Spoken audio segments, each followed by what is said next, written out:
আপনি আপনি মুরব্বী কোথায় আছেন? স্যার বরিশাল থেকে স্যার। কি সমস্যা আপনার? স্যার ঘন ঘন প্রস্রাব, তার প্রস্রাবের আগে পরে আবার আঠালো আঠালো একটা পদার্থ আপনি কি করেন? স্যার আমি ব্যবসা করি স্যার। কত বয়স কত? বয়স স্যার এখন 45-50 এর কাছাকাছি। কাছাকাছি। প্রস্রাবটা ঘন ঘন হয়, এমনি ক্লিয়ার হয়নি আপনার প্রস্রাব? না স্যার, প্রস্রাব চাপ দিয়ে করতে হয় স্যার। চাপ দিয়ে করতে হয়। জি, স্যার। দেখেন, আপনি আল্ট্রাসাউন্ড করেন নাই তো? না স্যার, না। আপনি একটা KUB আল্ট্রাসাউন্ড করবেন, কিডনি ইউরেটার ব্লাড। কারণ কি, আমরা যারা পুরুষ মানুষ, আমাদের অনেক সময় এই প্রস্টেট গ্ল্যান্ডটা বড় হয়, এটা কিন্তু মেয়েতে থাকে না। তো এটা যদি বড় হয়ে যায় তাহলে অনেক সময় আমরা অপারেশন করতে বলি, ওষুধ দেই। তবে প্রস্রাব ঘন ঘন হয়, এটা আসলে পানি কেমন খান, কয় লিটার খান? পানি স্যার 1.5 লিটার 2 লিটার এরকম।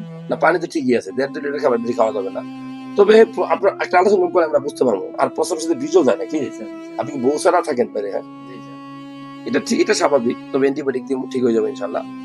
তবে প্রস্রাব যেহেতু ঘন ঘন হয়, আপনার একটা আল্ট্রাসাউন্ড করা উচিত।